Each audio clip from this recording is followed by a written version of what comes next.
Carter is been recruited for the military. What are the women going to do? Whoa! Oh my God! Hey, welcome to the D. Louise book series. I'm Christina, Kristina. This is where we read books and talk books. No special effects, no theme music going on here, just me reading books, talking books. And we are doing book 25 of the Fortune series. And Fortune is a former CIA agent who retired to Sinful. And let's just get a little. She's hanging out with Gertie and Ida Bell. There's a few little. We don't have to expand it too much. So Ida Bell is married to Walter, and she's president of Sinful Ladies. And Gertie is her best friend, and she's been hanging out with Jim. And Carter is the sheriff, and he has been called away on a mission that only something he can do. And him and Fortune have been having a relationship. And Emmeline is Carter's mom. Yes, ma'am. Just a second here. So she's Carter's mom, and she's going to be taking care of Carter's dog, Tiny. And Walter runs the general store, and he's Ida Bell's husband. And we don't see too many other people. We always see Allie a little bit. Allie is Fortune's best friend, and Manny is Allie's boyfriend, and he also works for the Herberts, who are significant in some of these books, but we just see them on the outskirts of this one. So the girls, there's a couple of really, really funny parts, but I'm going to read the second one. I usually don't read something so deep into the book, but it was just too much to pass up. There are points in this book that are a lot of her books I have to read in the bathroom because I just laugh so hard I pee in my pants, so I have to read them in the bathroom because they are funny, they are light reading, they are enjoyable reading. This really good mystery. We got some romance going on here too. It's really good. So we have a little incident in the beginning. Gertie was going to use some powerful medicinal meds from Nora. Their what's that thing called? Still moonshine. She's gonna make some moonshine gummy bears. So those are gonna be a treat at an adult party. And Carter is away, and he has his friend Blanchette take over for him. And we have Mr. Blanchette has a little incident and gets knocked unconscious, and he ends up in the hospital for 24 hours. And evil people take advantage of him being in the hospital for 24 hours. And this new guy, Hermes, comes in. And Hermes has got a secret motive that is not revealed to the end of the book. He's a horrible, horrible person. And we look forward to him being taken down so that Fortune and friends can get back to business and Carter can get home. This book does end on a cliffhanger. Carter is missing in action. That's why I did not read this until this one showed up. So, but I have to share, it's very funny.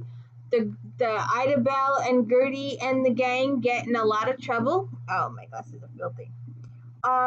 So they're having this party at Nora's, the lady with the moonshine, and they're having a really good time.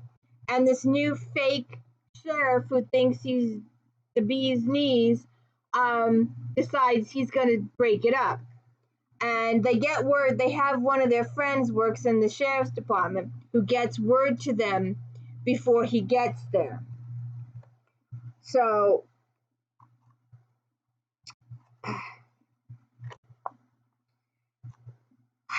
their person sent them the text. Hermes, that's his name, and the nickname for the guy in the book is Herpes. Hermes arrived 10 minutes later and stomped onto the porch. "Where's the homeowner?" he yelled. I pointed to Nora, who was dancing with her cat. Volunteer lawn. I pointed to Nora, who was dancing with her cat in the middle of a broken sprinkler head.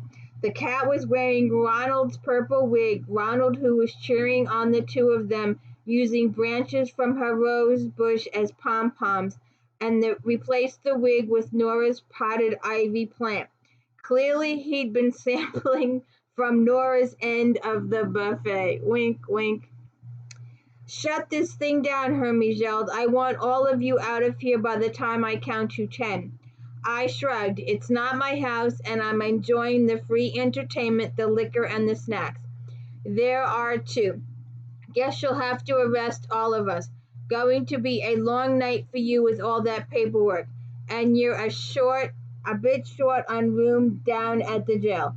Heck, we can just move the party. I mean, the judge will be thrilled to see all of us in court when he's still nursing his own Mardi Gras hangover." Hermes' cell phone rang and yelled, "What?" I could hear Myrtle's voice booming out of the phone. "Don't use that tone of voice with me. I still call your mother. Someone set the grass in front of the Catholic Church on fire." "It's grass. Who cares?" "It's headed for the wooden cross they put up since Lent. Starts tomorrow. Probably wouldn't be a good luck for you or the town." "Then call the fire department," Hermes says. "They're already on a call at the park. Someone blew up two construction porta potty johns. The toilet paper caught fire and launched into the construction bin, and they're having a time putting it out. As if that weren't enough, raccoons picked up some of the flaming debris and made off with it. They're going to be all night making sure the woods don't burn down. I suppose we should be thankful those toilets were emptied this morning and the crew had the day off." "Where's Deputy Bureau?" "At the big Walmart up the highway getting more cleaning supplies like you told him to do. It's the nearest place open tonight. Maybe if you'd let him do his job instead of having him clean toilets, you wouldn't have to deal with this. But I've logged the issue and put that you'll be responding since you made sure you're the only other one on duty here tonight. Or if you like, I can call the state police and let them know you can't handle things here and need backup." Hermes stuffed 50 Shades of Red as he shoved his phone back in his pocket. "I'll be back, and I want this place cleared out by then." I just laughed. "I'm about 2 seconds from arresting you." "No, you're about 2 seconds from becoming a viral internet sensation if that cross goes up in flames the night before Lent." Hermes opened his mouth, then what I said must have finally registered, because he whirled around and hurried off faster than I thought him capable of. Blanchette, who'd been sitting quietly in the corner, stared at his retreating figure, then looked at me and grinned. Was all of that you?" "Nope. I've been right here on the porch with you the entire time. Just give it 10 minutes and he'll be back. While it's halftime, we should go grab a round of snacks." Blanchette and I headed inside and picked through the ravaged table and countertop of food to find the non-Nora doctor stuff. I took some pics and a short video of the scene. Then, with plates piled high and clutching a fresh pour of beer, we headed back out onto the porch and ate our snacks while we watched Ronald attempt to teach Nora and the cat how to ballroom dance. "Is that cat still alive?" Blanchette asked. I zoomed in on my video and squinted at the camera. "You know cats, 9 lives in all. He's probably stoned. He stays that way most of the time. Nora's not so careful with storage of her wares." At that exact moment, Nora ripped off her long black skirt that she'd been tripping over, exposing bright pink bikini shorts and thighs that hadn't seen the sun since the prehistoric days. Blanchette grimaced. "I see. Oh, honey," Ronald exclaimed. "We've got to get you some spray tan before you blind people with those. but not tonight. I think the cat wants to try the cha-cha-cha. I turned off video and took a couple more shots of people gathered on the lawn. Hermes is going to be back to arrest someone, Blanchard said. I'm counting on it, but I need to buy some time for my stage 2 person to get some tools. Blanchard raised some eyebrows. Tools? I grinned. Trust me. My cell phone signaled an incoming text from Myrtle. Idiot can't handle all the mayhem. He's headed back to arrest you three. Keep him going as long as I could. Scooter tripped out of the house onto the porch and gave me a grin. I smiled and texted back, no worries, we're good to go. I texted Ida Bell and Gertie to hurry back and sat back to wait on Hermes. It's almost showtime, I said to Blanchett, and clinked my beer with his. A couple of minutes later, Scooter ran by and told me Hermes had just pulled up. I glanced around, a little worried that I couldn't spot Ida or Gertie. I needed them back in place, otherwise Hermes was going to know they'd been ones causing all her problems. Unfortunately, they'd been delayed, so it looked as though I would have to buy some time. I sent a couple of texts, then relaxed back in my chair and waited on Hermes to come blistering along. I didn't have to wait long. His barrels out into the porch, huffing and puffing as if he'd just run a marathon. He immediately locked in on me and Blanchett sitting on the corner of the porch and made a beeline for us. He shoved a piece of wadded paper in my face, and I could actually see a vein in his forehead throbbing. I know you're behind this. I unfolded the paper and burst out laughing. It was a picture of Hermes, and below it was the slogan, "Stop the disease, don't vote for herpes." Blanchett leaned over to see and started laughing so hard tears came to his eyes. Those were plastered on every storefront downtown, Hermes ranted. That's defacing personal and government property, not to mention slander. Libel, I said. What? The correct term is libel. Slander is spoken words. Libel is written. But since I didn't write or tape them downtown, I don't know how you'd plan to hang libel or defacing property on me. I've been right here on this porch since you left, except for the couple of minutes I went inside to fix my plate. That's true, Blanchett said. I've been right here with her. Like I believe anything that comes out of either of your mouths.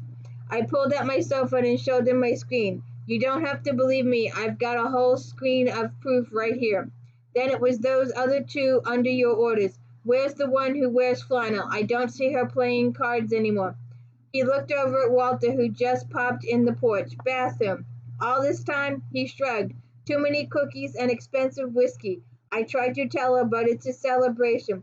You're welcome to check, of course, but just so you know, I go stay at my own house for a couple days every time she overeats. It's either that or send her down to the gas station.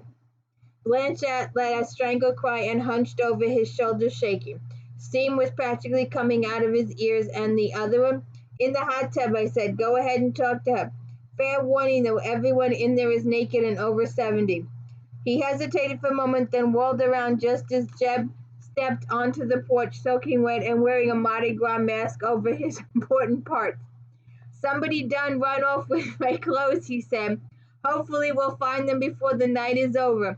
Glad I wore my mask into the hot tub. Anyway, Gertie's wanting to know if we can use flavored oil in the hot tub or will it cause problems with the motor. Probably ought to save the motor for home. I told her that, but then there's this movie with the mechanics who fall in love that she's wanting to reenact. Motor oil looks like hard cleanup, so I figured the flavored stuff might be a better pick. There's this scene where they're in the garage. Nope, Ida Bell said as she stepped out onto the porch. You have the same rules as Gertie. No details about sexy time. Jeb grinned. When you're as old as me and can still pee in under 10 minutes, life is exciting. Then I met Gertie, and boy howdy, well did that get back to it. My skin's not going to shrivel itself. Since he shriveled before he got into the tub, his statement was hilarious. Even so, when he turned around to leave, I got a full-on view of his wrinkly butt as he headed off. I could arrest that man for indecent exposure, Hermes said.